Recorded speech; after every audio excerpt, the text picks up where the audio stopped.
बचपन में अक्सर मेरी अपने भाई से लड़ाई होती थी। कभी मैं अपने भाई की शिकायत मम्मी पापा से करती तो कभी वो मेरी शिकायत करता। मम्मी थोड़ा डांटती, कई बार जोरदार थप्पड़ लगा देती और इसी तरह ये लड़ाई आई गई हो जाती। आई एम श्योर आप में से बहुत से लोगों का बचपन इसी तरह का रहा होगा। ऐसा ही कुछ सीन चल रहा था उत्तर प्रदेश के रायबरेली में रहने वाले एक परिवार के अंदर। छोटे भाई बहन लड़ते झगड़ते अपने घर में रह रहे थे, लेकिन उनकी इस लड़ाई का अंत सुखद नहीं रहा। ये लड़ाई इतनी बढ़ गई कि 9 साल के बच्चे की मौत हो गई और उसकी 15 साल की बहन के ऊपर हत्या का आरोप लग गया। और ये बच्ची इस वक्त एक सरकारी शेल्टर होम में है। मामला पुलिस के पास है। क्या है पूरा मामला? क्यों बहन के ऊपर भाई की हत्या के आरोप लगे?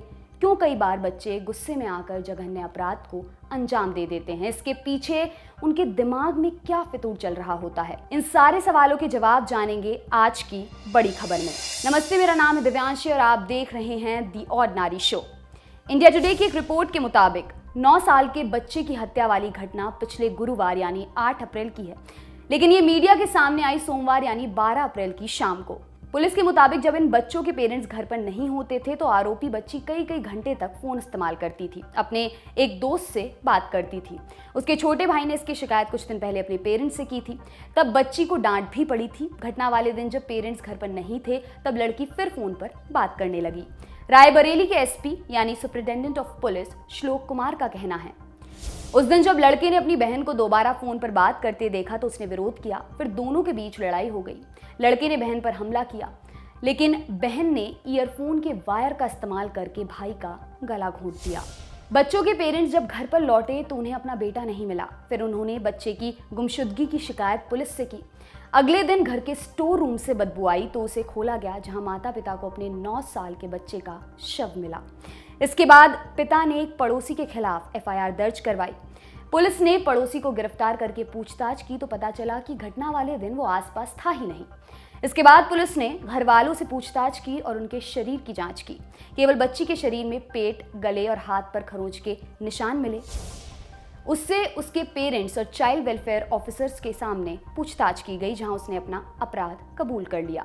साथ ही ये भी कहा कि वो अपने भाई को मारना नहीं चाहती थी, लेकिन जब वो अपने दोस्त से फोन पर बात करती थी तो उसका भाई पेरेंट्स से इसकी शिकायत करता था। पुलिस ने मंगलवार यानी 13 अप्रैल को बच्ची को शेल्टर होम भेज दिया और अब इस मामले की सुनवाई जुवेनाइल जस्टिस एक्ट 2015 के तहत होगी, क्योंकि बच्ची नाबालिग है। इंडिया टुडे से जुड़े रिपोर्टर शैलेंद्र प्रताप सिंह ने बताया कि बच्ची को लखनऊ के नारी सुधार गृह भेजा गया है, जहां उसे मेंटल हेल्थ एक्सपर्ट की भी मदद दी जाएगी। हैरानी हुई ना ये खबर सुनकर? हमें भी हुई थी। इस तरह का ये कोई पहला केस नहीं है जहां किसी बच्चे ने वायलेंट बिहेवियर यानी हिंसक बर्ताव दिखाया हो और गंभीर अपराध को अंजाम दिया हो। ऐसे कई मामले सामने आ चुके हैं। अप्रैल 2019 की बात है। दिल्ली के फतेहपुर बेरी इलाके में एक नाली में 1.5 साल के बच्चे का शव मिला था। जांच में सामने आया कि इस वारदात के पीछे 8 साल के एक बच्चे का हाथ था, जो पड़ोस में ही रहता था। पीड़ित बच्चे की बहन से बदला लेने के मकसद से उसने अपराध किया था। कुछ दिन पहले विक्टिम की बहन की लड़ाई आरोपी बच्चे और उसके भाई से हो गई थी। इससे आरोपी बच्चे को काफी शर्मिंदगी महसूस हुई। बस इसी का बदला लेने के लिए उसने लड़की के 1.5 साल के भाई को किडनैप किया और हत्या कर दी। नवंबर 2017 में भी दिल्ली में एक मामला आया था। 4 साल के लड़के के ऊपर आरोप लगा था उसने अपने 4 साल की एक क्लासमेट को सेक्सुअली असॉल्ट किया था। लड़की की मां का कहना था कि स्कूल में उनकी बेटी के साथ ये घटना हुई थी। उस वक्त पुलिस के सामने सवाल खड़ा हुआ था कि वो इस केस को आगे कैसे प्रोसीड करें, क्योंकि आरोपी खुद 4 साल का था। आईपीसी यानी इंडियन पीनल कोड में 7 साल से कम उम्र के बच्चों को मुकदमों से कुछ सुरक्षा मिली हुई है। मार्च 2016 में स्क्रोल वेबसाइट पर एक रिपोर्ट छपी थी। उसमें कुछ आरोपी बच्चों से बात की गई थी जो गंभीर अपराध के चलते जुवेनाइल होम में बंद थे। एक बच्चा जो 13 साल का था, उसके ऊपर पड़ोस में रहने वाले बच्चे की हत्या की प्लानिंग करने का आरोप लगा था। जब आरोपी बच्चे से पूछा गया कि उसने ऐसा क्या किया है जिसके चलते वो जुवेनाइल होम में रह रहा है, जवाब में बच्चे ने कहा था कि उसने अपने 3 अन्य साथियों के साथ मिलकर पड़ोस के एक बच्चे की मर्डर की प्लानिंग की। ये भी कहा था कि उन्होंने जो किया उसके लिए उन्हें बुरा लग रहा है, लेकिन जिस बच्चे को मारा गया वो उन्हें काफ़ी ज़्यादा परेशान करता था, हैरेस करता था और वो उसका हैरेसमेंट और नहीं झेल सकते थे। एक दूसरा बच्चा जो मर्डर की कोशिश के आरोप के चलते जुवेनाइल होम में बंद था, उसका कहना था कि ज़रूरत के चलते वो इस क्राइम में फंसा। बच्चा जो अपराध के वक्त 14 साल का था, उसने बताया कि वो और उसके दोस्त सड़क पर जाने वाले लोगों को चाकू दिखाकर उनसे पैसे मांगते थे। एक दिन एक विक्टिम ने पैसे देने से मना कर दिया और आरोपी बच्चे के दोस्त पर हमला कर दिया। इसके बाद आरोपी ने विक्टिम के ऊपर हमला किया। आरोपी बच्चे ने कहा था, मैंने रक्षा के लिए ऐसा किया, मैं यही उम्मीद कर रहा था कि वो बच जाए। यहाँ सवाल ये उठता है कि क्यों छोटे छोटे बच्चे जघन्य अपराधों में शामिल हो जाते हैं।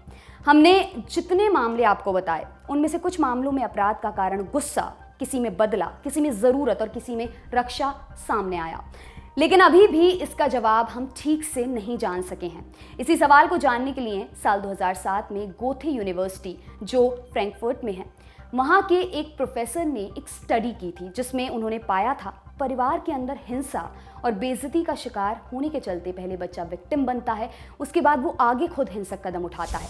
प्रोफेसर ने स्टडी में कहा था विक्टिम होने के बाद एक ऐसा फेज आता है जब बच्चे खुद हिंसा का इस्तेमाल करते हैं। कुछ बच्चे ज़रूरत से ज़्यादा गुस्से वाले होते हैं, छोटी छोटी सी बात में उन्हें गुस्सा आ जाता है और कई बार इसी गुस्से के चलते वो अपने साथियों को चोट भी पहुंचा सकते हैं और यही गुस्सा कई दफ़ा अपराध का कारण बन जाता है। एक्सपर्ट्स इस गुस्से को एक डिसऑर्डर से रिलेट करते हैं, डिसऑर्डर जिसका नाम है ADHD यानी attention deficit hyper activity disorder. ये डिसऑर्डर खासतौर पर बच्चों में पाया जाता है। 12 से कम उम्र के बच्चे इससे ज़्यादा प्रभावित होते हैं। इसमें बच्चे या तो किसी काम में ठीक से फोकस नहीं कर पाते या फिर वो हाइपर एक्टिव होते हैं, एक जगह बैठ नहीं पाते, काफ़ी ज़्यादा गुस्सा करते हैं। अक्सर आपने देखा होगा कि अगर कोई बच्चा बहुत गुस्सा करता हो तो उसके पेरेंट्स कहते हैं कि इसका नेचर ही ऐसा है, थोड़ा बदमाश है, और नज़रअंदाज कर देते हैं, जबकि ऐसा नहीं करना चाहिए क्योंकि हो सकता है कि उनका बच्चा ADHD से जूझ रहा हो। कई स्टडीज़ ये कहती हैं जो बच्चे ADHD का शिकार होते हैं उनके अंदर क्राइम करने की संभावना ज़्यादा होती है। हालांकि ये ज़रूरी नहीं कि ADHD वाला हर बच्चा क्राइम करे, लेकिन फिर भी क्राइम करने का रिस्क बढ़ जाता है। क्या है ADHD? क्यों कुछ बच्चे जघन्य अपराध करते हैं? क्यों गुस्से में आकर कुछ बच्चे अपना आपा खो देते हैं? इन सवालों के जवाब हमें दिए साइकोलॉजिस्ट डॉक्टर एकता सोनी ने। उन्होंने क्या कहा, सुनिए। पहली चीज जो हमें सबको समझने की है कि कोई भी बच्चा, बड़ा बूढ़ा जो इतना वायलेंट होता है वो नॉर्मल नहीं है, ठीक है। अगर हम अमूमन तौर पे अपने अंदर से एक शांत इंसान है, खुश इंसान है, सैटिस्फाइड है, हमें कोई फ्रस्ट्रेशन नहीं है किसी किस्म की, तो हमारे बिहेवियर में अग्रेशन, वायलेंस नहीं आएगी। वायलेंस इस चीज का संकेत है कि हम अंदरूनी लेवल पर खुश नहीं है, फ्रस्ट्रेटेड नहीं है, या हमने अपने अंदर इतनी इमोशंस और फीलिंग्स को दबा के रखा हुआ है जिसको हम बता नहीं सकते, इस डर से कि कोई हमें समझेगा नहीं, अगर मैंने किसी से बताया तो क्या होगा। वो जब कहते हैं ना हमारा घड़ा भर जाता है, तो इस किस्म का वायलेंट बिहेवियर या इस किस्म का अग्रेशन आता है। समझने की बात यह है कि ये वायलेंस, अग्रेशन 2 से 3 कैटेगरीज में डिवाइड होता है।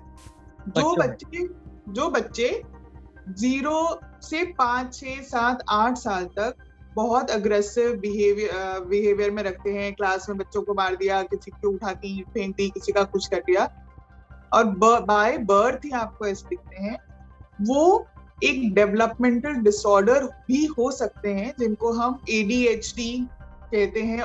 उसमें ही conduct behavioural problems, conduct disorder, impulse control disorder, इस किस्म की चीजें होती है। पर ये कैटेगरी उन बच्चों की है फ्रॉम 0 to 5, 6, 7, 8 जो बाय बर्थ बचपन से ही ऐसे हैं, क्योंकि जो बच्चे बचपन से ही ऐसे हैं उनके अंदर वो जो मैं बिहेवियरल चीजें या सप्रेस्ड एंगर बता रही थी वो नहीं रहता है। तो इन बच्चों को हमें हमेशा इवैल्यूएट करना चाहिए। दूसरी कैटेगरी जो हमारे सामने है वो 8 साल की उम्र से लेके 15-16 साल की उम्र की होती है, जो कहीं ना कहीं प्री एडोलेसेंस फेज में कैटेगराइज होती है। इस समय आपकी बॉडी के अंदर बहुत ज्यादा हार्मोनल चेंजेस होते हैं, जो पहले 11, 12, 13 में होते थे, अब वो कम हो गए, 8, 9, 10 में हो गए हैं। प्लस यहाँ पे आपकी सेल्फ डेवलप हो रही होती है, सेल्फ इमेज, लोग, फिजिकल अपीयरेंस, इस किस्म की चीजें बहुत ज्यादा मायने रखने लग जाती हैं। इस उम्र के बच्चों में अगर बहुत अग्रेशन और वायलेंस आता है तो वो कहीं ना कहीं सप्रेस्ड एंगर, फ्रस्ट्रेशन, अपने आप को कामयाब ना समझना, सेल्फ कॉन्फिडेंस की कमी होना, या घर परिवार में कुछ ऐसी समस्या है जिसकी वजह से आप इतने परेशान हो गए हैं। जैसे ये केस है जो आप बता रहे हैं,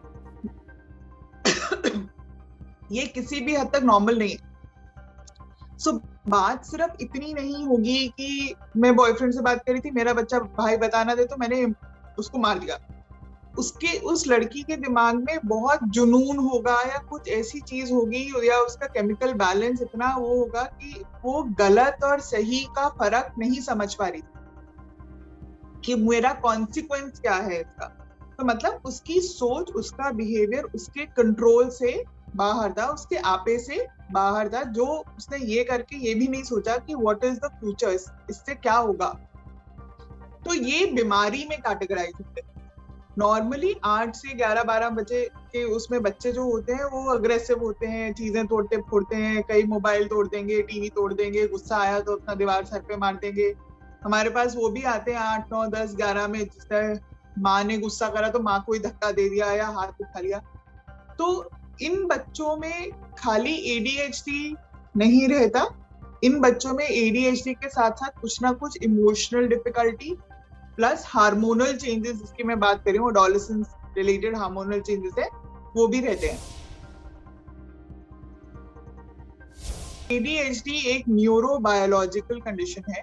सिर्फ अब बहुत रिसर्च आ रही है कि अगर आप उसमें एमआरआई वगैरह कराएंगे तो शायद कुछ चेंज आ जाए, बट अभी वो साबित नहीं हुआ है। वो पहली बात उसमें कहा जाता है कि आपके ब्रेन का जो स्टॉप सिग्नल है, जो आपको बताता है कि रुक जाओ, वो कामयाब नहीं होता। तो आपके अंदर इतनी ज्यादा एक्सेसिव एनर्जी होती है कि आपको उस एनर्जी को चैनलाइज नहीं कर पाते। तो वो एनर्जी दूसरों को तंग करने में, गुस्से में, इरिटेट होने में बाहर निकलती हो, क्योंकि उस एनर्जी को कुछ ना कुछ आउटलेट चाहिए रहता है। तो ये एक न्यूरोबायोलॉजिकल बीमारी है, एक डिसऑर्डर है, जो 90% ऑफ द टाइम इग्नोर हो जाता है, मिस हो जाता है, ये समझ के कि अरे बच्चा ऐसे ही है, शैतान है, अरे इसके टिक्के तो बैठता ही नहीं है, इम्पल्सिव है, बड़े बड़े गुस्से वाला है। लड़का हुआ तो गुस्से वाला लड़का तो चल जाता है कि अरे बड़ा गुस्सा है, इसके फादर भी ऐसे थे, दादा भी ऐसे थे। तो हम लोग इन चीजों को इस किस्म के रीअश्योरेंस और सोच दे के खत्म कर देते हैं। बट सच्चाई ये होती है कि ये अंडरलाइन डिजीज है, एक बीमारी है, जिसका आज हमारे पास बहुत अच्छा इलाज है। Cognitive behaviour therapy, attention reorientation programmes, attention enhancement programmes, कुछ दवाइयां भी रहती हैं जो एक्सट्रीम केसेस में इसमें बहुत हेल्प करती है। बट हमको as parents, as family ignore नहीं करनी है ये बातें। ये बीमारी के लेवल पे ही होता है, ये नॉर्मल सी के लेवल पे नहीं होता। अगर आप मानसिक रूप से बीमार हैं तभी आप मर्डर के लेवल पे जाएंगे। अगर आप मानसिक रूप से बीमार नहीं हैं, आप बिल्कुल नॉर्मल हैं, तो आपका जो लॉजिकल ब्रेन है वो आपको एक्सट्रीम स्टेप लेने से रोकेगा। दूसरा, कई बार ये बच्चों से अगर वो बहुत ज्यादा क्रिमिनल मेंटालिटी नहीं भी है, इसलिए भी हो जाता है बिकॉज उनका अंदाज गलत हो जाता है। उनकी नीयत मर्डर करने की नहीं होती, बट उनको ये समझ नहीं आता कि मेरे इस एक्शन से ऐसे भी हो सकता है। तो कई बार वो lack of sense of judgement हो जाती है, जिसकी वजह से इतने एक्सट्रीम चीजें हो जाती हैं। बट नॉर्मल बच्चा जिसको कोई बीमारी नहीं है, वो कत्ल की स्टेज पे नहीं पहुंच सकता। अब थोड़ा कानूनी पहलुओं और आंकड़ों पर बात करते हैं। अपराध करने वाले बच्चों के साथ हमारे देश में जुवेनाइल जस्टिस एक्ट 2015 के तहत कार्रवाई होती है। उन्हें जेल नहीं भेजा जाता है, जुवेनाइल होम में रखा जाता है। उन्हें समय समय पर मेंटल एक्सपर्ट से सेशन दिलवाया जाता है। जुवेनाइल जस्टिस एक्ट पर हम पहले ही एक शो कर चुके हैं, जिसमें हमने डिटेल में इसके बारे में बताया है। उस शो का लिंक आपको डिस्क्रिप्शन में मिल जाएगा। अब अगर आंकड़ों पर नजर डालें तो एनसीआरबी यानी नेशनल क्राइम रिकॉर्ड्स ब्यूरो की 2018 की रिपोर्ट कहती है कि अपराध करने के लिए गिरफ्तार हुए कुल नाबालिगों में से 45% नाबालिग प्राथमिक स्कूल की पढ़ाई कर चुके थे। रिपोर्ट ने यह भी कहा कि 2017 के मुकाबले 2018 में अपराध करने वाले नाबालिगों की संख्या में कमी आई है। 2017 में कॉन्फ्लिक्ट विद लॉ वाली कैटेगरी में, यानी एक तरह से जघन्य अपराधों की कैटेगरी में, करीब 159 जुवेनाइल गिरफ्तार हुए थे, तो वहीं 2018 में इस कैटेगरी में 137 की गिरफ्तारी हुई। 2016 में इस गिरफ्तारी का आंकड़ा 96 था। एनसीआरबी की 2019 की रिपोर्ट के मुताबिक मेट्रोपॉलिटन सिटीज में इंसान के शरीर को क्षति पहुंचाने से जुड़े अपराधों में 12 से कम उम्र के कुल 22 लड़के गिरफ्तार हुए थे। वहीं चोरी के आरोप में 45 बच्चे पकड़ाई में आए थे। हम उम्मीद करते हैं कि हमारे शो की वजह से बच्चों की मेंटल हेल्थ को लेकर लोगों में जागरूकता फैली होगी। अगर आप भी अपने आसपास किसी ऐसे बच्चे को देखते हैं जो ज्यादा गुस्सा करता हो, एक जगह टिक कर ना बैठ पाए, तो उसे बोलकर इग्नोर ना करें कि वो बदमाश बच्चा है, उसका बचपना है, उसे सही साइकोलॉजिस्ट के पास ले जाएं।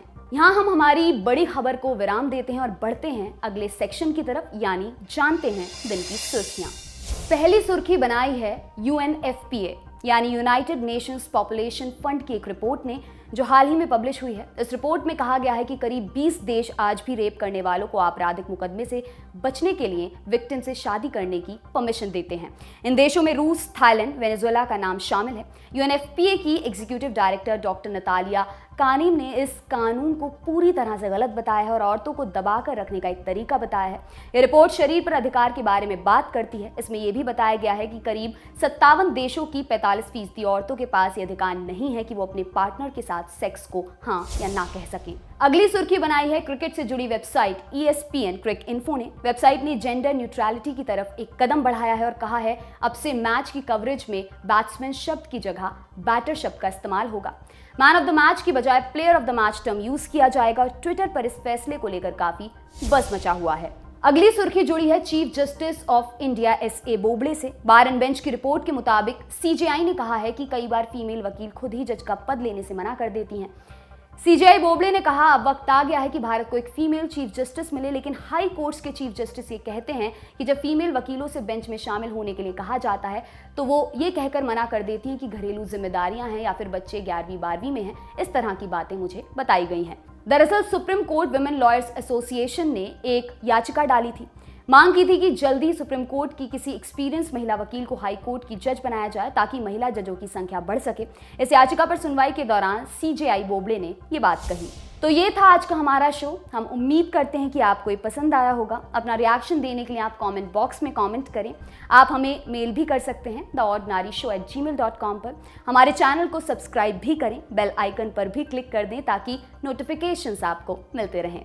इसके अलावा हमें फेसबुक, ट्विटर और इंस्टाग्राम पर भी फॉलो करें। सभी के लिंक आपको डिस्क्रिप्शन पर मिल जाएंगे। बने रहें ऑर्डिनरी के साथ। बहुत शुक्रिया।